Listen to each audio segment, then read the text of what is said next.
Mame ma wakwa ba ha ye Adom TV na Asempa 94.7 na watchi dwumadie na uguso aka me ho ayede ma wono na ye be hyase e school placement na ya hwe ho kobo unim se na watchi hyase be said na watchi bienu krampo na no except na boba ya ma yedi mu nkomo na obeti se ma mesia na enwachi so no bi won ma cleaner na omo na etumi ginam esenka me wo hayi na menua ba me bakwa me ya wawe JHC na bia school de ma no me se mempe grade A school ni esade a na wo se me kope obi obetumi de akagema mama na akagena mu no so no se yesesa amwa benya sa grade A school no a na eche se wo betue sika be 7,000 Ghana cedis 8,000 Ghana cedis sansem we no mu nyina no na manasa zura wuni ne forfeit state etumi atena se akọ anya bi agu ehoma so a na wohwe mu edi ahima amadodo na ahye bi ehunu de ekoso na panyifo bi aba be kasa kwonda mu chese da bi asem bi etise de enye ensese ba no sa sanse wohwe mu asa computer system ya aban di ba ye no na wo mo ehwe se ebeyi sa kata se ne dwimu yi ni sika ya wo ba wie suku no kra watwa no se beye na benya suku mu kwan ma no sika obetua no nyi sika ketwa ebi kan de kosi protocol sensem wo says every twam no na protocol no gina be 30% ene ne o mate so amana bedu 10%. Enti Minister of Education no ewo mu be 5 ena community na kasa na enkwada no ye school ni wo honom eno achi so no all students no so association ni ade nyina no ewo sa protocol yi mu a wo mo so eboa ema ebi a wo mo nkwada obetwa no enya kwanya ko school sakese yi bi na emunsansem a eje ne homena no enya sem kuma ena ensembisa bi honom a ye behwe na ye bisa age no ye ansa ne ye beko yanim no ma ye hwe wei documentary ni munsam kakra ye wi a meto aso ama ho. October 9, 2022, Sebastian Apram stepped out of his house to meet a friend who was visiting him, but the police met him. We are policemen. Don't struggle with us. Okay. You want to see my ID card? No. We'll show you. Right. We are police officers. So let me go. Okay, wait. No, stop. Pastor, don't let us force you. Wait, I'm coming. Let me put. I'm doing something. Let me go and do mine. You are doing something. Yes. Let me go and lock my. All right. We like to go and lock. Yes. Oh, no problem. Don't struggle with that. Struggling. You just put your hands inside. Wait. So let me go. Put your hand inside. Oh, my brother. Let me go and. Wait.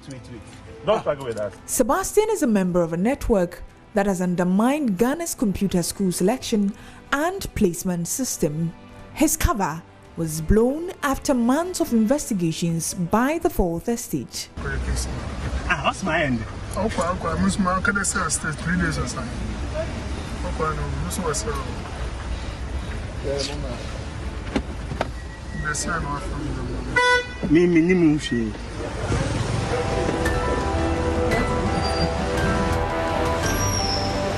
The computerized system of placing candidates into senior high schools was introduced in 2005 by the Ministry of Education to eliminate corruption in the placement process. Our goal is to make sure that there's fairness here. And then those who are eligible for entry into our schools, especially the category A schools, getting on by merit. But the reason why reporting CSSPS was because many headmasters have become corrupt. It was a gold mine, gold season for admissions, and we wanted to end that system and bring in a much more meritorious system, much more equitable system that all citizens could trust. 17 years after its introduction, corruption continues to erode the integrity of the system. In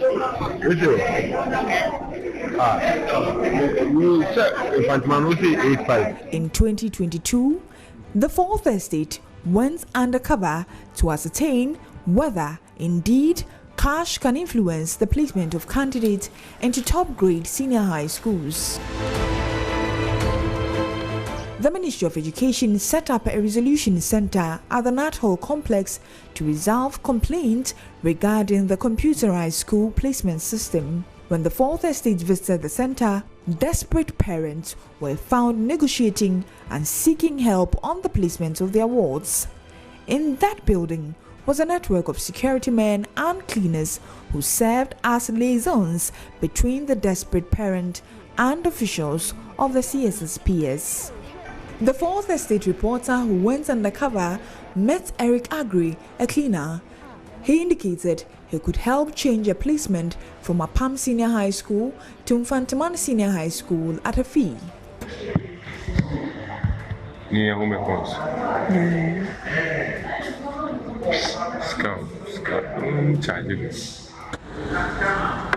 But so big school and big school, and yet better as the amounts I will about I still with me from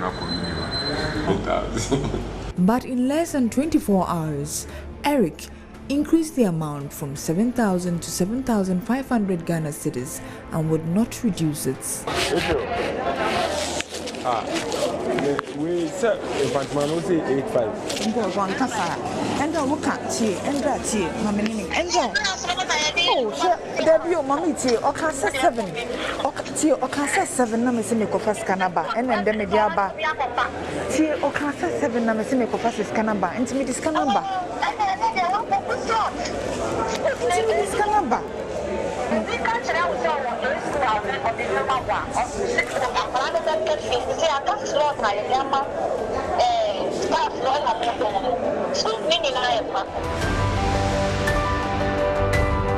Eric and Rachel Aite, another member of the syndicate, could not do the placement from Apam Senior High School to Mfantiman because the candidate had enrolled in the school.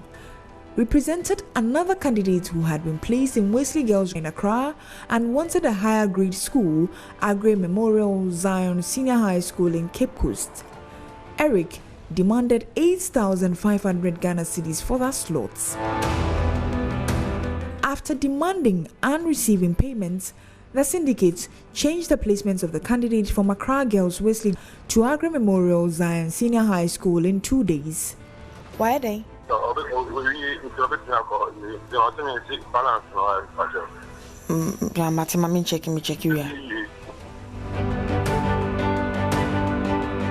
He did this with support from another member of the syndicate introduced as Nathaniel.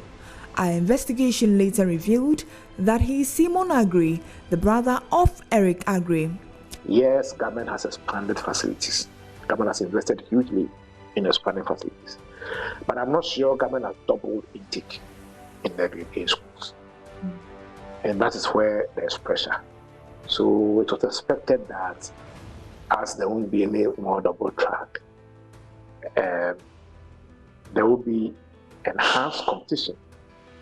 And that is where if that competition is not managed well, then it becomes explosive, and then you have corruption tendencies creeping in.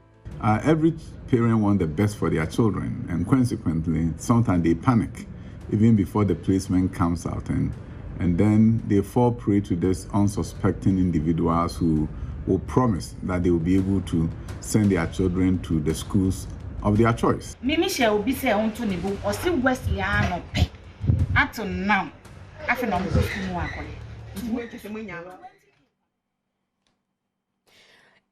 Chagu ye kakra enie when the ekoso e school placement ye ka ho asem yi na mamenka osafie twam no June ni mu na empanyifo eye se ehhehemu bi nkoso omote abedwakuo na eno no eye National Investigation Bureau no na CAD se wo mo hwehwemu wo sansensem ya ne allegations bi eba ye se ebi mo gigisika eno mo de placement no wo mo chese hwehwemu no ewie by July 29th 2022 Emma report no ekokodruye na se report no empanyifo di so aye ho adwuma na omafode de akwa national security no eno ne yenim na ekodruye nso a anamombe no mutuye ansampo na fidie ya yetete ho asemi a manase ne the fourth estate e de aba no e ho komodi aba yebekọ akodi nkobo na mame na mabedwafo e na menyo mudi dwuma no edi eba no de ide asase ni enwomasuan yi mu a manase azure awuni ono eye investigative journalist enti the fourth estate a ede hwehwemu nyina bae no no ene die ni mu a wo mudi ho dwuma wobeka me ho wo zoom na yedi nkobo kwasi kwaten so na kasa de maso ye hwe enwomasuan ensem ono so ye ne be kasa e wo zoom na ya hyenkyemu no eno achi no wo sha me first topic e good for oil no mabedwafo so eye Kwame Asafo Agyen ono ye deputy director of external affairs edema MPP na Twum Barima Esquire ono eye member NDC communication team ne baba edi na woda enti ye be rehye no pepepe na yakọ Jessica na ya anomwa Twum Barima Jessica na ya anomwa Twum Barima o hwe ye dendenden na ye wawoda o papa wo ha o say happy birthday nkoma wate na nyame yadmo ochina so da na esi ochina in advance da na ochina 8 years enye easy nyame nya okese eno achi so no executive secretary de makopeka ye dankana mo a ye ne ono so ebedi nkomo na mabedwafo wo studio no memo makwaba na makozum ne yedi enwomasua ho nkomo Twum machia no pay ene oba pacho bokode yesu nti oba no so show den no say onye hu TV no so aba nti Jessica so hu daddy nyambo cha na ye na woda no obeka bibi a che na na oh nyame hwa no no na e biche mate you're a for J matching so bokode mi Adom no pe ho efe medasi ntia mi senior brother yesu sa ni e show musi na wo heju TV so yo mate ene na ye beto aso na makozum sese ya ye wie hon ma na maba studio manase azure awuni aka me ho e wo zoom na kwasi kwaten enso aka me ho na ma me hyase e wo manase ho sanse ono na documentary nyina esi ne seso manase machi o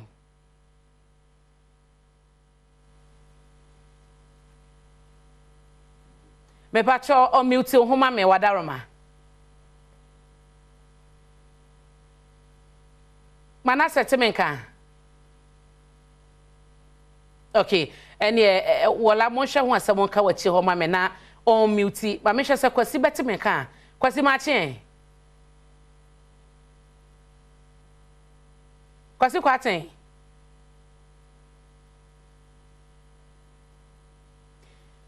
ma bedwafo emienu nyina ekasa yente wo se yedi ho dwuma na yenya wo mu yie na ye be ansana ye be ko honom no ye hwe se connection beto mu no Twum menim se sa computerized system a aban di baye na adwe ensusue no ne se ebete awofo betiti no mo asika ne fie no ebete o ma de so aso sanse na kakane no unni sika kra na obetwa so obenya grade A school be ye den pa eno mo de hihye yi baye eye dwuma kwa kodru mpempenso bi na sese no sika be ramu ama de wono ne owo sika na ne ba na nya grade A no opese ne ba ne nya ene ma men kotu sika na obi ono no ne bia ne ba no nya genuinely onya school no yesesa na ye de ne ba no kohye honom wonsusuem no hu ne se eye ade a ewo se etu ase wa anapai enjian koma wo mu agibrehwe eno mu sanso tie wo say you was empire from so right yeah was empire from so mo tie so yeah you see I disagree with that perception say oh yeah the bar computerized system no na ebeyi we say like ma wo mu ana wo nya school be nya school seketua ne sa chirimu die sem no anya no because ma me nya comparative analysis yeah time we call secondary school na yeah the assigned masters no copy more kind of like before some school no fail call ya no so wo pick no dey about that school na which so yeah to be the time na as now I think I'm told some more than 3 choices first no exactly the time na 3 choices the first second third and for instance me say me first choice na fa me call ho no say me ko hwese bia ma yi na mpa me ko na me din ebo notice board say ya fa me say be the practice en nyina class ni ko school ye ma me bia nkutia bra bi ye na bia nkutia me na na hwe me ma nkutia bra bia mo biara so that's it eno aye ko na me din bo ho ana mpa me de ko school ni wi mfie me nsa so okay now ye musi am say so we use that manual system no at the back computerizer technically eye me anase nipa na tie chire and no feed information na we dey man no onto the system maybe a system now programming na sorting na adu atu but kai hu say dey be nipa tie chire nipa na regulate na say nipa na etu na mo be one way or the other no and dan sabuara that nipa no I mean ohwe the kind of me can say to me dia abedi in some at that moment anything and adibi obetumi say to me na ya they get compromised they get compromised where video ya we di can show ya say clean na ne mamu abi mamu na wo yede security bwana na security ba ko mu clean na bi nsu those two boys na how much no yede actually dey ya some so abon nam hobi sa. Okay. So whichever way, the ambassador me say some group for na achi wo me say bitafa to me be kan say wo me floor members. Okay. Okay? But can we say one ntimi nya bibia obi ne soro a na ba ko no link to. E dan say boa because anybody no anti system na yes ade no oni akiri. Obi e was system no. Obi because obi ni ho a wo link to no a ankodu sika na kodu nye changes ma na timi yi. But one more idea says what means bit about we also charge say 85 for say school be no board no fancy money 8,500. So when say when say link ni so bit me ade akọ ama ya change on ni say skanda wo share document ni kra kwa wi ya ebi mu nyaai akotue sika no nya text message ya che say ya fawo good until clean ya fa say clean na ji sika no de ko hin good until na make sure say obi ti ba bia wono ye linked or connected to clean na from security na from the floor boy na floor girl na na ho no we are linked to somebody. Okay, who's a gun hayati ya abna minimum wuzu nim mini wat minche onu nim obi that link the time bia ho and it was leading to something ya tia bia na yedi ko bi oh ma me fro bi ma na bia ko ho asmesi those things are there. It is how ho no kwa ye nipa suban ye nipa ho ade aye na anapa awia nwumra na dwo no you cannot take away that thing say oh computerized system ni bamu dia and ye be say no man na fi ho enye no kre abna enye no kre yes it is good say ba yes I think the ba under president for time. Because in time I make any I think from 2002 ho baby you con if I'm right and I don't know started so na ye dwuma exactly but e koso it's e ba ne send me mo say ade bia wo de nipa betena kire a me hu ne say at this moment me will control be me power be me otum be betumi dia A B C D no they try or they tend to compromise their role ja fe bedu ba bi no na was starting from there na obi bibia nsi wo because because that time bi mpa men kasa bia na ne nua bia mpu nwie Jesus e bia na ne ba bia nwie Jesus nto no amu ne nya hwe na imagine say wono art system no a wono ankasa regulate na ne ba wie Jesus na kwala ne nya e fa no se bia let's say 25 na wonya opesa ne ba ne ko grade A school it officer one try to ma computer na fa ba ne ko to grade F another grade wono abesa sande head ne ba na to grade A take it or leave it. I don't know about banana band grade A. Some say computerized the general computer and I don't go to ho. We have the computer nipa na teacher na nipa na regulate ade no. Okay, so once a nipa hu woman dey, this corrupt attitudes or actions is bound to happen. We are not saying that the right thing, but the Americans say so almost one person mutumi to asia party they should look for those at the top no a sa form for near linked or connected to. Because when nya woman no any woman link dia na say entwa say so na mflu a engosi hwe because they okay me tse na wa tia na wa kase BNI for ye ma mo ye investigation the report na akoye engosi say ye nte ho asem say na bi ma san bai eti ya de sa na san site ho na na sia nso asan beduru ho eno so foforo be san bai be san akwachi ngrofo bi na wo ba bi na ya chi na ya chi clean ya chi security o mo ye dan ya so mo ye computer placement me wa we say say ni ba ko no we connected to somebody eti minia Manase I think say na adwuma na we it is good but mene no na saka wotimi dig further ehwe nipa sa form for ne connected to a say that okay mo mutimi ya ade na mpa ma ne ba so say obinya message sampa we school ya change from A to B or B to A okay na saka wotimi to that level no the next investigation we say bi so ya about these same people la won go to that extent no hwe. But at least we can say kakra wa ye no ye enough the ma police for so betumi aduadue mu na nipa kro ma cheom no atoto ma no ase sa big fish no hye so ho na sa links we nyina kodu ne so no o ma ateki charge no so agema na ase na wo hwe kodu principal na mu kura approach ne kro na mo ye kwa bi dem hwe ba ko bi kwa na ye kwa de no kwa se mo no we da say police ni police adwuma ne mu no wo ko che obi a wo share if you ata de some dey bia me de ya wudi kan you ID kire nipa no wa yihu ade a kire this I am the ABCD me ID ni ansana won nipa no no man hu say all right to remain silent because we can be no you use against him say the man so ka kire nipa ansana wa kire no that we be dey ya I'm a police officer say men gidi you because you under arrest I know say na later obi say person me mi card and kire wa na it's not wrong. Who said if I watch it or no person who you where the answer. So police for and again, I'm chair investigation at investigation should stop. Because I know we now Abranti aye no. Some more person mutimi hu yie pa no a. It shouldn't just end on one mba me enu miensa ya che wo mu yipe. Because that must matter aka no. Wo no e dan sabu a wo dan obi. And the bishop back no dan no the bishop no so dan obi tire ma sa de timi ya aduma. It will be a chain. And that chain no, is a one chain nase. Okay, mumu mo dia se mo di mu akọ hu ba bi ko adun ko do ndeko na se ba ko no so eteso no we kase a. Mate. Mo mfa hu mo ne kase, mo ba ko no amra nya dwuma. Me da se twum, ma me kwa ahoma so manase akan ho. Manase ba che. Ya me nya ba. Me da se ne ebra wanya dia ma yen zoom no sound no mo yin ti no. Ye mfa no ha ya. Na ye bisa se school placement ene to wa ye ton no. Document no aba. What is next, Manase? Well, before me ba was saying Mr. Anderson, me pese and some minia bema no I raise no me pese me de mwa kakra de mano say ba no wo mo amoye connected to the top now work na me no ya adwepa say wo mo amohya ase ho no enya ade a wo metime e placement akọ ama I go through say bi obi eni so ho bo and or share investigation ekwesi awie ya obehu so say sa link na oka ho asem no ya provide a story na ye ni. Okay, that's fine. Now obehu say a pan category A school na Minister of Education Dr. Nnawotwe Bichum and Director General of Ghana Education Service na owo Professor Kwesi Amankwa Opukwa Amankwa womumienu and more access to grade A school. Enti obia oji 11,000 na odi obi ekoshe Infantiman school. Infantiman girls a grade A school. The minister no amma approval.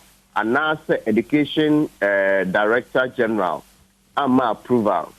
Enti me and go through system nemu. Enti say wo share investigation obi so sa link na ye kano. You connected a link no ema ye hu mpenifo a omoda esro ho na momia ye bisane se sa wo moje sikai wo direct access to the two the minister and say director general and say dia wo de fa afoforo so ni wo de fa no so a ekodu minister na director general no so I was see it me who because system is in such a way that and no mini abema kwesi kwate kasa o YouTube o otimi ebobo dates and a bra certain placements ebaye and your more sa information na me hu ni say e ade a o mo pese o mutimi ehu nia oye den wo metimi ehu.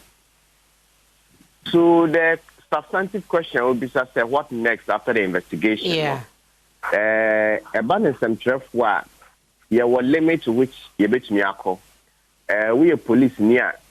We were to me so quite you, we were to me so quite set you, we were to me cross we to me quite in a bank account and as the mobile money account now near all this cabre and near Utia Comano.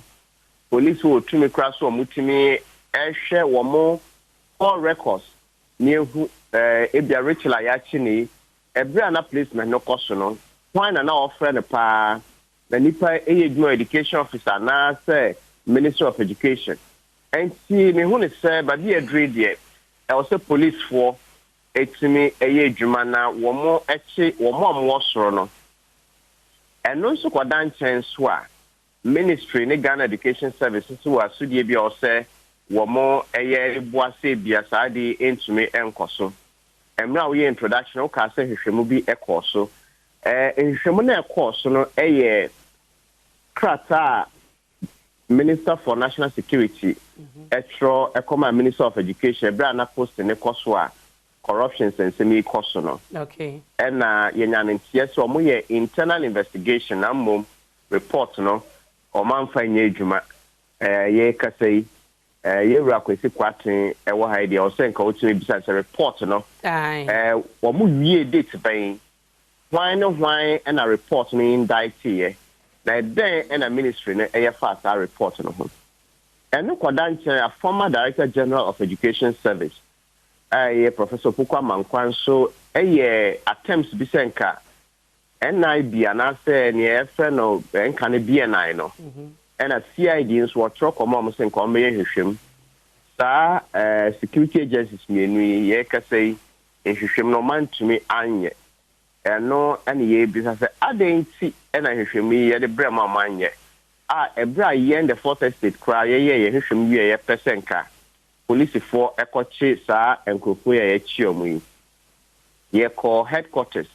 I know you're the first time I call headquarters, but this time, my officers and all of a sudden, we withdraw, you say, sir, officers, no, any headquarters near to management, Yanko Ministries Police Station. And to the Waka National National Intelligence Bureau and a CID investigation, so almost start here, almost castle. A former Director General instigate I initiated some investigations here. Yamiko say be to me be a 1% of crime ever babonte.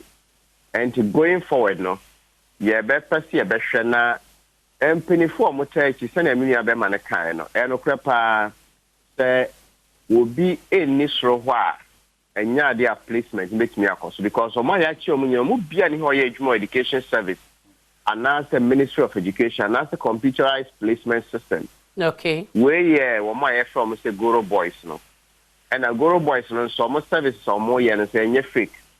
A project say woman need access to the system, then they must be working with people who have access to the system. A Bunny grade A school sir, nipa nupe out of the 30 million Ghanaians, nipa no Mr. Dr. Duchum. And a Professor Pokwa Mankwa. And a more access. And it is easy to find out near and also a mass placement. Amount for GC come to me. Manasseh, maybe say on 2 occasions in Akobasa was said she mukoso. Na sakro no bo ni sikajejia ekoso e wo placement mu no ewie. Ni nyina no said they would kan no. National security there no say eno no ko si saying report om de den yenim Professor Opokwa Mankwa de so ekoy no antumi anwie san say order from above bi amma investigations na wie peye. How certain are you say Exposé ya wo de be no ebetumi amansesen ya ba ye betrust ye policy for no say ye benya bibi afrimu na asotwe bi akone abeka say sa ne ma we betumi ya bakosem wo gidie sa. Nina Bejna Minister of Education, so because one no and Education Ministry, GS, never Umasian United Nations. The BB Sabana or your serious not proceed to us here in the coming days, no. You better say, you better everything I know say, we na ba and I'm more winning and I'm more winning you to Afaho. Now, Kobanis here the year PR, now ye say, Senate and to Hoshia, not just any idea the BRDC. Netos and as an AD who be so me per se via our protocol system, yes, shani revise it. Yeah, your placement, general placement, now 90% no your general placement, but your 10% protocol are. Yeah, my schools no 5%, and another 5% to say the Ministry of Education and a G someone yet our placement, you know. And TBA will be episode called young fan say they are Wesley Girls and Fancy School. We try aggregate 10. Now our schools no more far we say aggregate 6 and 7. Now ya mfana. Obi so bit me actually 15. Through the placement system and the protocol system you bit me afano. Now protocol system is 5%, you know. And fancy pim and I say Wesley Girls, so monya 5%, Diana 5% here 10. Or Mumma Ministry of Education, Energy, and so another 10, another 5%. But ye Mr. say, Emunye no make me abuse no more. And fancy pim school, no, one more old students, one more Ejumaya 4 more school, one more fra, one person a basa school, no. And I have for the idea almost say more protocol placement on my person into pressure at the almost. They have a defined constituency. But the Oba ministry now ministry shada any defined constituency near enuntia or see a momo the same protocol I am schools no.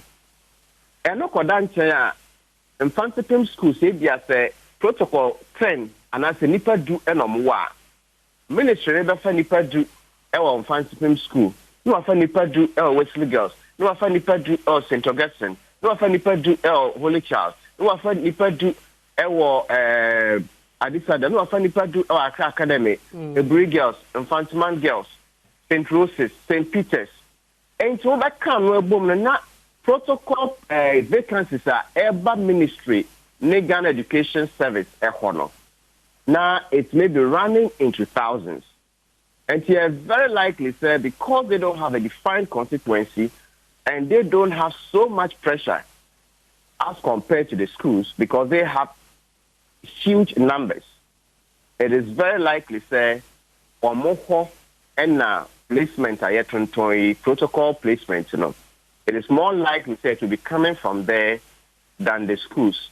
We also feel what they have the power to even be able to determine whether a certain placement goes through or not. And the school no at the placement, the banner ministry need detected from Soviet or they can block it. Okay. But ministry no at the placement be air the school cannot block it. So I still think that Ghana Education Service, the Ministry of Education, everything in this investigation points to their complicity.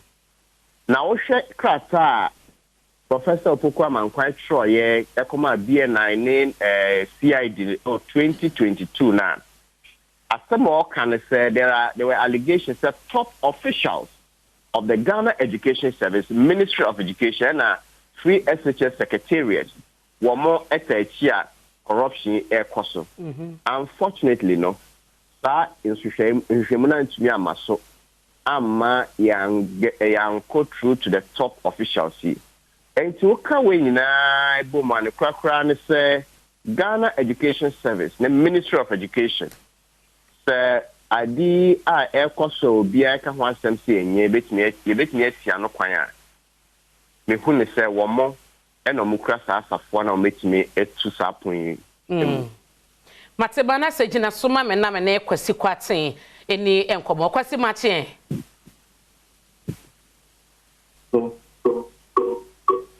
Kwasi Benya ba me jo so timenka. Mete unkapa ye da se ne ebra wanyama yen. Ba bia me do be hyase eye investigations ahodo a na expectation ne say by now naka awie report abeka monsa na maye so adwuma. So far investigations me no ne yeka ho asemi emu de when na yes successful monsa kan report. Benya me da say ba bia question e free there. I say no ya make a judgment that they have free investigation. But I think they only first you bring up when they are running briefly through the system. But I can for 10 minutes, but I hope I'll be able to do mine in a very until no dear, yes, I say baby, I may do a free, you better back.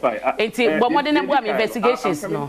But any kind of I mean, say Ministry of Education, every say first up when you so bought or Ramanas and the Jumako for first state in Abaso. Okay. Is a challenge that is confronted with the placement system already. Yeah, aware. So we can't see a kappa na ya kanokre no crash say or yan any Ministry of Education kwa to them kwa be to BT you go say nipa bit me advertise you better sound more results wow pay good grade bra at every point the bill for passport office nipa no bit me e kan wow pay passport bit me you be so to me no go boys ni ade GBL no ade and if there is this systemic challenge the work on my muha na nyama so aboa se ono so e vital information bia ye be use near the strengthening system the only the one work can say like researchers no and how you researcher as a researcher you leave room for other people to read your research no man analyze or methodology for finding then that's what that identify gaba and no move go different lacuna no and it gives room for other people to also make other suggestions in your area of research no. Just like this, you know, investigative Peter. You leave it for the public to decide, but you don't go run commentaries at the end of the day, you know, then push your judgment to people. I don't think that when you have video now, you'll be able to make your judgment. When you have video, which one making a judgment. And when, as a journalist, you make an investigative piece and you move from station to station, trying to push your judgments and your conclusions on paper, a question is also the motive in out there. And if any member say, now I don't know where the Abuana said it was to promote his own, personality. But that is not the point. Okay, Kwasi, one no, and Sama Manasseh, Kane said, I say or running commentaries no.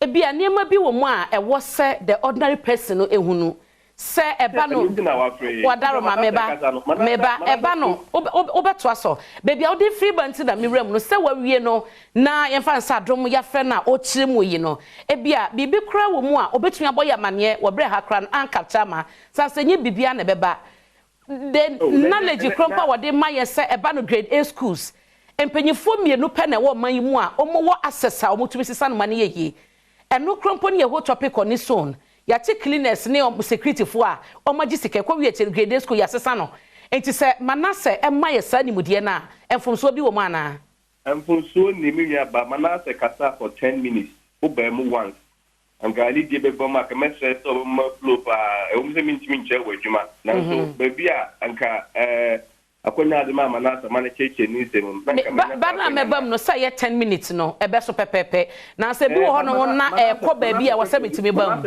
Manasseh flow ya emu bia ni wa you came in meeting because meeting we have a presentation to address ba kwasi e wo se wo tie se wo kasa no baby a wo se mebamu na bibi a wakan me ma wo kyemu ye no metimi ebam ba 10 minutes no benya enti yento aso we have about 10 minutes presentation there. And then we have a but anyway, the woman said, I was a tip for a move on how the school placement works. Me pato me question na me bisa no won yima no na kwase wo ma ya jump me see e beba how it works.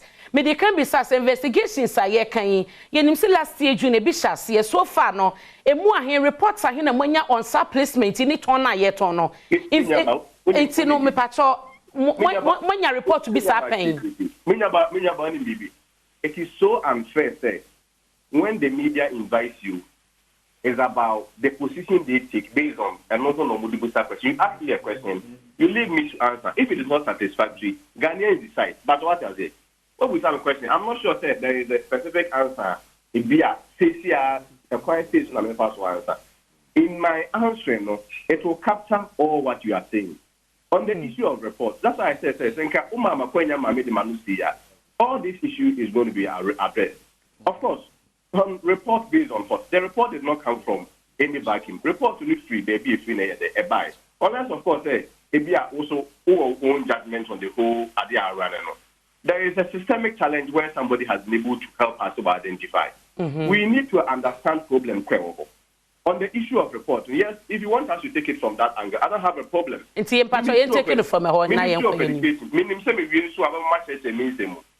is the third time I was them. Unlike Manasseh, you never came in. But anyway, Ministry of Education, last year, you moved a call. Minya Manasseh Kasanoka said, BNI started investigation, be National Security, so CCI, so SRT. Now, Suze and Console, if you've been a Ministry of Education to an ATM. I'm not sure the Ministry of Education there or Maho answer. When my Kuntia, one more report, and now more investigations. They are a known entity. How can me now be as a maximum society, may at the end, maybe could the police in say, and as the CID say, I didn't know them. I mean, this is a basic principle. It is not applied anywhere. And on the substantive matter, say, a DNT now investigation because of now, the right institution that should be able to give a very honest answer, for me, will be the CID and as a political answer of a report. Again, internally, Ministry of Education is supposed to have a committee. And internally, one also finally, of course, on the issue of sales of placement, one also did their own investigation. So that at the end of the day, whatever recommendation and answer report, then so internally will be able to use to improve or strengthen your system. That report, are you ready? All recommendations are committee media, it is being implemented. Thankfully, now a lot of them are crying over the bill. a choir here pass so one more munya single grade between their 6 to 9, 6 to be 10. Usually one more being access to any of the available grade A schools, you know. South Carolina, Yedika to one that I repeat say the class system, Minister for Education, Dr. Yaoseduchum, and thereby will also introduce in our airport. So, I mean, that is a bit on the report. Okay. Kwasi, me pacho, wadaroma. Report no ready everybody. The committee was supposed to work in a month. That's what I said. That was between April to June. But they had to engage other stakeholders, via national security, Ghana Education Service, police, and the money others. And so the report apparently became ready quite late. I'm not able to give you the date of it, but the minimum said, and the briefing I have from my minister is that the report is ready, and whatever recommendations on one will be it's ready. Be late last year and now middle last year. I'm not sure. You see. They also didn't me because I would say me say must share crumple recommendations no mudi bia ye adwuma nti no a report no ye ready everybody and na mudi ye adwuma kosi everybody. It seems this interview you are not satisfied with the answers that I give because you asked me report here. Hold on. You asked me say report here ready, but I said means me mount answer off head. But whether I was ready in April, whether I was ready in June, whether I was ready in December. The most important thing is that an investigation has been done internally.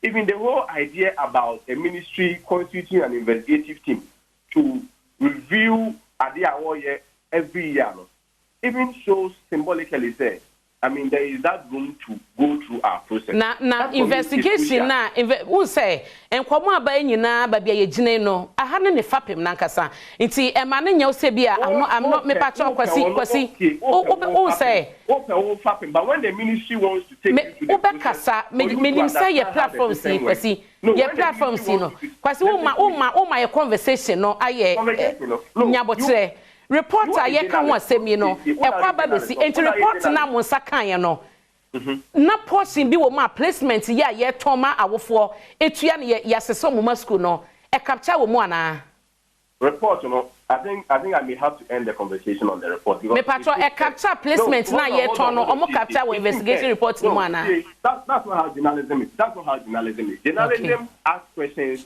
that enables the public to understand the ecosubiano. You don't become so fixated with report and indirectly, no. Mate, but kwasi mi bisa say report na mo sakan ye no. E capture placement a ye ton na ne ye ho aba ye di mu nkomo ne no. E capture wo report na ye de bremu ni mu ana e bi wo mu. O ma makwanya ma menchiri mu a on ti ase say ye ton ana say ye ton. Unless of course you've already concluded. Then let's end the interview.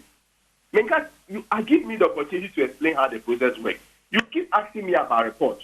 My mouth said report are ready. Your point is said date bay. I said I don't have a date of it. And I maybe say report no e ba ye ni mu content ni nyina wo mo ho na mo de ye adwuma because so chem say mo de report ni mu niema recommendations ye adwuma na che say abeka mo sa for some period bi a mo de ye adwuma na maybe say wo se woni mo bre ba ye but you are aware period a mo de ye adwuma and recommendations are more effective no asset now but who to me my ye hunu when na ye ready. Menya ba wan hweli I saw me kan say man kan so say minim kama minim report but I may say in terms of the date I don't have the date of it and I'm not arguing with you on that Kwasi. No, what is this whole point about? No, listen, what is this whole point about? Report the date he came and no to what end? You don't want to give opportunity for the entia o bisa ma menche wade Kwasi the entia me bisa na me penche mo fi honom no esi ebehunu se ministry ni krampo no ya we se bibia te sa wo ho report krampo no e capture na se an capture na enimu ana minya ba se ka wuti de mekana ka behunu se me first premise asma me kan se me bo minya be mama na sabaso ana me kire ne se wa boya ma ade e wo ho dada ministry ni so bo no wa ma e vital information in it as a report na capture bibisa e capture ya ma prosecute obi ana. On say in all the minutes that I've spoken, you keep interrupting me. The best way is to be an interview, then you proceed with the mindset you have. I think that will help. You don't bring a spokesperson of a ministry to come and speak the position of the ministry, and then you take a position as a journalist, and you don't give any room for the process to be explained.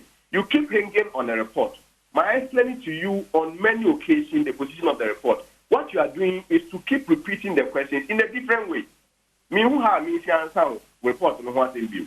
Unless of course say the question you are asking clearly shows you don't understand the process. Give the opportunity for you to be educated, your listeners to be educated is also a problem because you think the ministry has done something rejected. Are you aware that all the explanation Manasseh gave is not entirely accurate? Me and one Ministry of Education need to be Kwasi on said ya woka say the Manasseh kan ye nyina no enye entirely the case. Mu ye investigation nya report a recommendation se ba ye.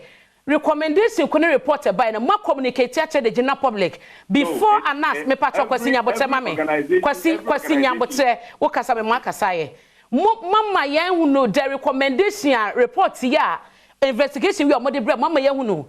Am young the the truth no. Why do you wait to say Anas Manasseh any the fourth state and investigation we and son I say you need to educate the public. I was a placement sales first time I want to say when you question. Again, it shows that like I repeated, you don't understand the process. And I may say, ain't no, so we can be, I might not be the only person I meant to process. And I say, Ghana for bebre na NTS. Mo reports a mania recommendation say ye indict will be a and a motu swana more dia to the general public and him. Ye report, the echo swano, Obeka say ye masam that I say, and for air tone, air man for placement, educate other schools. Obibeji si kama yasa sani bus school mano. It is a mania reporting a matter and obi dia bafen a man who say report no. I was a moment ye decision woman. Minyaba, first of all, you can report to Hatema. Organization be a organ has an internal mechanism of reviewing its process. Okay. Ministry of Education excluded. Internally, we set up a committee to review the entire placement process, especially TTU corruption allegations are now about within the placement system. Okay. Corruption allegations is now balanced and yet necessarily restricted to the Ministry of Education. Mm-hmm. At every point, when the ministry's report is out, the ministry is bound internally to use the recommendations based on its report to review all its own internal process. The fact is that ministry has set up a committee to have an investigation about itself and review its internal process, especially relating to the placement. Does not always mean that TSSC committee announces everything. A report has to be published. That is not the terms of the report. Anything that Mr. Nnawotwe say, Kwasi kasa meeting. All your questions are said. Kwasi kasa meeting. Assembly no placement won't say no. Me tapping ni. Your placement no e wa hodo bebre. There will be a friend automatic placement. And when Fidiana the placing Quarano be brave, co school be on more accelerated. Quarano make choices of state choices. One more six, automatic placement, that's 90% of it. Even with the automatic placement in a Quarano. Say, Ubu not any of the state choices. Now, Aquania ba, I'm a performer for it to be a self placement. That self placement, no one questions, no one for you school. Who is self placement in this way, you'll be a friend protocol. Protocol na anyone about the protocol is also in two ways. There were 5% and no core schools no ever, and there were 5% and so and also back the general public. Of course, the general public one is controlled by the Ministry of Education together with GES, the Free Education Secretariat, and Ghana TV Service.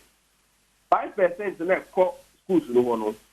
The explanation is that one also at the bois school no stakeholders. For instance, when you're a school is a protect legal, when before they see almost school, when your school is a West legal, method is when they see almost school. A bear they pass over him better is moderate and market and say one more school no almost see ya both school no home brand. The method is one parameter no anami and some of our own monument when you're there. There were all students of the school, all students also are when you're almost the big school more. Even ordinary persons having affiliation or having a linkage with the school can also work with the school. Now, one more dear, this is how one more 5%. One more normal would do up a few so. What the TSSPS Secretariat needs the Ministry of Education is that we only select their protocol is approved because you can't question who they bring as their protocol. So far as I want more that allocated sources for them. Now, every of what the ministry also controls to the general public. I remember last year, for instance, after about in an accident, who journalists boyana on the bar ministry and came to see GES and the ministry. It must say school way no idea. Now, because when you accident, the man of Konya no met that tema. Now, uncle school or name men papa only they know multi-millionaire and no. There could be a protocol, you know, to the general public, and they say what undersells and underprivileged in the general public, and not yet bad ever more. One final example here, and now you call minister for a program. And when I know what to meet the gas, or what my detected gas are leaking. Gas are leaking, also mass scale, one who produce it to be around 200 cities. Sakura Kono. You need to imagine who say, I was at Yanya, a crown, ordinarily be able to mean that Penyan for second level, even for your science. There was only a crown more than Bonnie and Yawaya, increase your Penyaman, and we get timidity, the protocol to the general public, and also the echo. Who media, one young media support daily will be every human being in the past listening center of ABT channel, based on ABC reasons, a be any pacono, yet Lucas Way or a bois. Other than that, there will not be any point in the resolution centers because the resolution centers is to give room for also Gentie, Nipanso, Asmo, and Monobeka, and then resolve their issues based on how it comes. Now, within that process, we are Ministry of Education, the protocol from the general public. But it is there, okay, Santini School. Ministry of Education, based on Santini, school now, school now, program, there might be. And to be also edited paper. If you can be school more. Within that process, they be school maybe so back through the general public to the Ministry of Education. There is a possibility that people can take advantage of the system and exploit. And the Manas investigation now, I don't have a problem with it. The only way I have a problem in here, the systemic commentary now, or run on it and make it look like say there is no other possibility aside the say the bar. Or the back through a system, Minister for Education, and he made the case that it is the Minister for Education and the Director General, or and for that matter, if there has been a wrong one, and possibly it could be. What is next? What is the way forward from Baby Away? The way forward, Adom, so if a security man have any challenge, it will be over. I'm not sure that it will be fair to blame for the chum said on why. But for us at the Ministry of Education, they care to run in terms of way forward. Mekajo say last year, for instance, the placement Nipa bear 1,500 on Munya category, Munya a single number, and teach one Munya single number.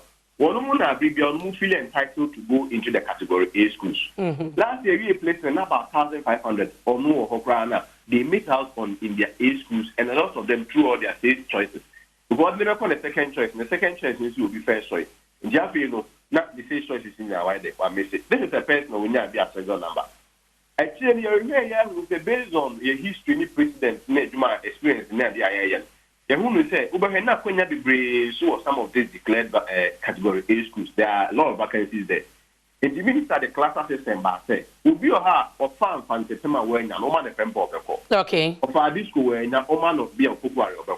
So why don't we also give them that option? Say, so far we know where we are. If there is a possibility near a place which one have for there. Mate, and the system is to address all those things. Mate, hopefully, we say that the rush and the desire one more depend most of the category A schools so better. Mate, kwasi my yemfa manase ne commentary sa wabo so anu to nchen. Documentary wo share ye bi mu gisika de kwa to the extent say e bi de go through this sika ne man ye no ne de go through no wo hu ye no wo ye eye wonwanka kakra. Oh, ana make sure say adie bia owo bibi e friend human interface bia o no. There is a possibility. First time I want to want someone here now. No, maybe the fact say, wo waba me ho kwesi kwa tia be ka say me say, who placement. Ah, me so ma say minister na ma say GS boss be o can cancer so placement. Does not necessarily mean say minister ujisika. It could be that it's a genuine case that you are pushing. Somebody might have turned into a guru girl. You then turn kwesi kwa into a guru boy. Because you can't turn Eric Cancer into a guru boy. Then Eric Cancer intends turns the Minister for Education into a guru boy. So yes, if you call for investigation, you say, whoever approved that certain protocol, no, which you audit, that is the work of the police or the investigative body. But to say, because if you are Minister for Education, there were assets and other Director General, there was initially. No man answer advance argument. Mate, kwasi, mame na wase, sansa okwa no wasa be mame na sene obra wanya de mai why. No, I wanted to touch on the GS bit. I was say initially one mummy no kwa na assets no. But man answer say the video one can say Professor Pokwama kwa say the assets was blocked. And now Professor Pokwama when I addressed that he said on can be the answer. And he was even speaking to a back end. Manase wo honti mame response. Manase mame mo akwa ba biem. Kwasi nsema waka nyina na bi wo ma obe respond to ana. Patron ebioma patron ebioma also me responded to. Matimitio. Na me hu ne say he's not being fair to me and he's not being fair to you as a journalist. Sabian some for you're not perfect. But o kasana I say ye nim ye juma and ne osi ye na show ho suponia wo bisane o say as o agenda. Sabi so wo host show you are not there as a programmed robot. You are there on behalf of your listeners. And assembly or why ye bisa me first question will be some say what is the way forward? Yeah. And to make us so I'll send will be some investigation or send a shot anyway, so I don't have to rubbish you because you have the show. Ever accusation that I'm jumping from one station to the other. No crewmuni. Say you should me ye. What shall be 29 minutes. But recording a year was more than 10 hours. Okay. But nearby out no and do 1 hour and pull. Their background stories are you out and you. And it's also may jumping from one station to the other, giving commentary and I don't see Diana, your motive being to make say very unfair. The other thing that me person a TF also at so we are yeah, what commentary being inaccuracies be a so come on no tuma. One should you crave we crana a TF one year or the buy no yes and yano credit. Ye nua be makasa kwasi kwatin kasa ekra me be inaccuracies be kra by who be san the time I was send come report no about bontan so mo yes investigation na so we both video na be so say between April and June but no kro mo say krata every Minister of Education just say between June and then July, so that is one inaccuracy. So what asama o kan say protocol no 5% e-commerce schools and a 5% e-commerce the general public and also enya no credit 5% e-commerce schools. The next 5% e-commerce the Ministry of Education, the Ghana Education Service. Okay. Minister no a year interview Minister Nejitu says that 5% goes to the ministry and then the Education Service. So okokabe biasa 5% is for the general public and you no credit. Because that 5% now, yes, commerce schools, no, it is to the schools because it is administered by the schools, and the other 5% is to the ministry because the ministry and Ghana Education Service they do the placement. Near Ecoma general public, near 90% now it goes through the automatic placement system. Okay. And to say these inaccuracies are flying around. It is only fair that we should also be able to set a record straight. And the other important issue I'm also taking note in say, sir, Education Ministry, one more internal investigation, and no about out only because investigation is and will be a leaking sakrata and kasa investigation was a cost. I'm not minister ne kasa me interview no. And now what they have been doing it or more so that say be internal investigation because so. And that was strange because what when a more be a this is yeah. That should have been the first thing to say so. More but yes, internally we are taking steps.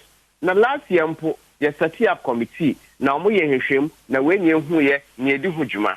that never came up until say the Obi Iwo Ministry or Eliki Krata Editati Up Committee.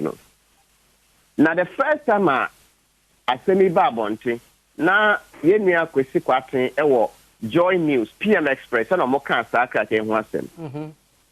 Wo mobile report time na report ni wieye and then a report no hu ye e dey adwuma na mo di fa ho a he feigns ignorance about it. And no amene no ewo UTV that report ya send by wo mo bisa na se tamben na report mu wieye wantimi ya no and then a report ne kan ye wantimi ya no and then na moye efa report yi wantimi ya no and ne wa ba Adom TV who bisa no report yi ho asem a wantimi enka Tama report yeah. And you have been speaking about this report or this investigation out. And it's the first time you be now winima.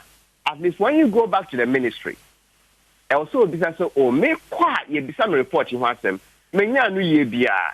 At least data movie report you crowd send it to me. Na me koni be some ya me aka yano. If you don't have these critical answers, now what Bani Bissau, then you are going to find fault with the reporter who is asking you about the report, and as he said, their own nature. Me who say very unfair. Okay. And finally, it's all about investigative reporting now. It is not like any other branch of journalism. Say present all sides, now the public should judge. With investigative reporting, you can reach a conclusion. And the fact that only 2 people had access to category A school, they have access to be able to approve placements in category A school. Okay. This is not Manasseh's opinion. This is a fact. The minister, Dr. Yao Osei Educhum Ojichum, the former Director General of Ghana Education Service, Professor Opokwa Mankwansu Jichum, said only the 2 individuals and have access to category A school. So we enye Manasseh's opinion. Second fact, the former Director General of Education Service will say if there's any fraud in the system of placement, then he and Dr. Educhum, who is the Minister of Education, should be responsible. Okay. This is not Minameka. We should documentary no more. Obi and I one of the only 2 people with access. Or say if there's any fraud in the system, they should be held responsible because they had access. And where UTV, or question to me, but date and at the exact time, Professor Opokwa Mankwaye in the first placement and the last placement. Okay. If there's anything, they have the records because only the 2 of them had access. Mate. Professor Opokwa Mankwaso, just to be fair, one Kasebia on Casa. Onkobo safe no or grantee ye can UTV and a message just Professor Pokuma Kwade by a mechanic. One Kasebia one caso or see what more unique system num. And kwesi kwate eka say one more system no who say or your placement due June. And it's one more unique in a week. It isn't possible say by June no or make a placement. Okay. And or the text message by say he was locked out of the system. So whatever anybody did in his name, he may not know as whether it is true or not. The ministry and those that have access to the back end can provide answers. Mate. But and you know credit say Professor Pokwa Mankwa ka say bia your kind one can say and you know credit. Mate. Manasseh, my nase and obra when yadia my no pay. Manasseh Azuri Awuni. The 4th estate a day sales of school placements Exposé no eba bonte na no edim komo no kwasi kwaten e kasa de ma asoye hwenmusia hosem so ono so tenenka na mame kwasafo age ho sanse twum madikan na bokoso kakrab ni mu ase kakrab word beta to dia medu no so ne ye ka good for oil na word ya ka ho asafo age de nkomo ayedi nyina de wa wo kwaten education ministry Piero de Manasseh akade na be kafa ho mini amamchia mejoso na no pe ho efe medase na mestre sima bakope na mediama jumachi abusia Augustina no yako a polling station secretary o jumachi okay Acho ma wano so ma me kakra. Jumechi e Bosome frɛ. Then 3 days ya. The kasa be 6:55. 8 o'clock near film. Motor accident. Oh. Bosome frɛ ho. Amonko say. It's been one issue amaka ho asɛm a motwi motor Bosome frɛ ho. Should be very guided. We share helmet. We share kwano and all that. You say brain in ho. Yeah. To so mienu patients sum that there so urban organizer Bosome frɛ ho. Ukasa guso for more. Ane odina woda. Sani aminia baba nso dina. Jessica dina woda ni. Jessica de na nyambo china. Ochina kanasa. And just name Joseph. So yeah, a Siwa police station organizer. Okay. Omi na di omo awoda ne. Ti bisire nyamisha ma. Na quick one. Mestre say for me personally. Sir, the fourth estate Exposé. It should. It was a my adrenaline me echo a whole lot of institutions. AS was here Nico. Okay, as a for Jason now sound no your problem e wo ho. Enti o kasa no mumu na as wo form as media. Enti no. Me engineer is komota. I don't patrol you tell mommy what that roba. Mani hitin them. E be hitin. Let's say I was a train adwin ko areas me so. Okay. Teacher permanent placement. Nursing permanent placement. All other areas are some of these things I think a idea be was on my moon yesterday there is a backlocker yem posti on for nursing no hono bi ba me ho say what say ye such obi se wanya slot bi nti oto ade ye aban kasakra no enka say wanya financial clearance yanko ne yanko posti on but somebody some way somehow it was a slot now say be a protocol say be a protocol so it is an area that was say ye politics every na oman no NDC MPP emfa ye ni enko there was a reason enti a computer placement e buy me bra e chechire mu kakra those times no na ye be boa results ni na no odan back ni the headmasters all district mu ho na region ho nyina ko boom forms no no ma ko boom na me penny onya graduate me penny onya graduate ni atwetwe saa wanye lokia school bi ase o mempel.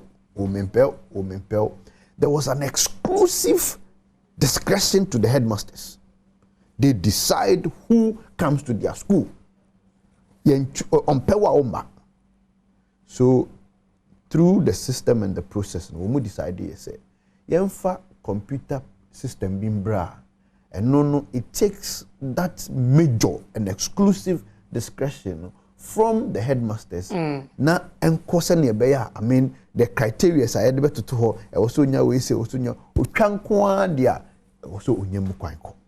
So minia church the normal placement. Nefe aba your friend say I mean he mentioned the self placement we nti ba bia bedre ne yes say ye ton no because the other topic ho na intimate koso a tone I think that was where na mu come back and forth me ebia ompe minia ne mpese obekase ye tone because it speaks for the ministry ebia it doesn't speak well but say enye minister no ne tone ye enye ebia deputy and somebody in the ministry put a tone ya ebia obia or other back gates in the crown at tone so you cannot take the way the process say your tone now maybe two classical examples I made the bema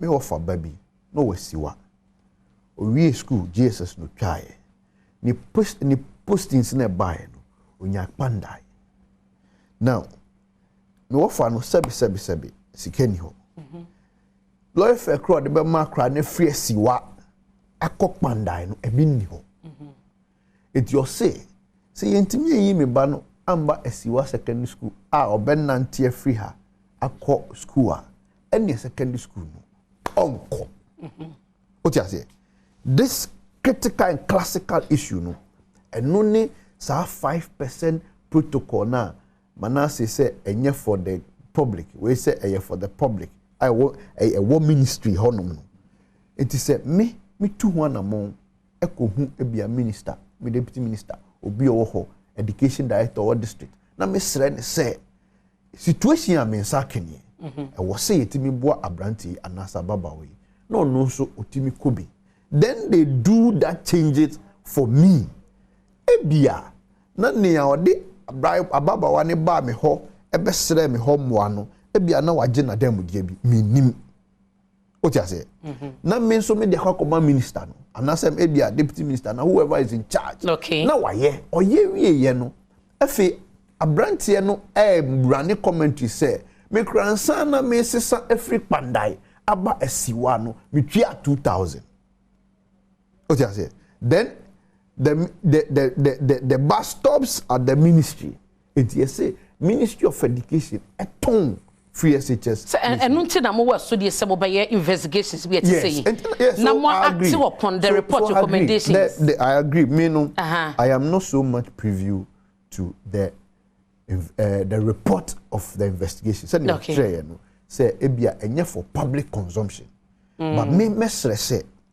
me madwene mu no and this is my thinking say me de me wo fast bi ba na bia ye post me wo fast na there should be a way to verify say ampa genuine case then new case ntia ye movie we fi panda senior high okay aba esiwa mate na wotua bibi mo bi okay metua mentua then we proceed with the process so we could have a whole lot of ways ye betimi ehu kwan a ye be fa so ablock stadium but to outrightly say ye nton no ebia wo na wanton but obi aton what you say na mesre nso say ye betu public ne nso fo there are genuine cases enu nti meme for protocol ne so but there 30 seconds but there are cases been so obi say me ko achimota me nana e ko achimota me papa ko achimota enti o say me ba kwan bia so ko achimota enti ndi obetua ono so be ba betua so ye kinkama efun no ye kinkama adampan because it's important say corruption be bad somebody must sell somebody must buy a two-way so mesre general public you know, some of these things aba ye can ho asem there but whilst we are finding solutions in each other's watchdog so that the core content of the placement will be realized Medasi asafo J na wotene kano mayenko ye next topic e good for oil no na no mesase e wotwumbari ma osanse ye kasai the minority in parliament e call for say omo suspend dwumadie no anamono matu e dey be 40,000 metric tons of oil abedro mayimo no omo call for the suspension no chi omo san che say e be san so de ka biem kra beto o man so ba bi o managina kra no wontumi no wosan kwakotusa na mo na emoa the former president so akase che say so good for esan say eye dwumadie bi asika wom na ye obi man so de no e wo se ko parliament no mu gitum say the sino hydro de na e ba ne ko parliament no ye bedi mu nkomode ama na ansa ne no ma ye ntwa ho ye ba ye beto aso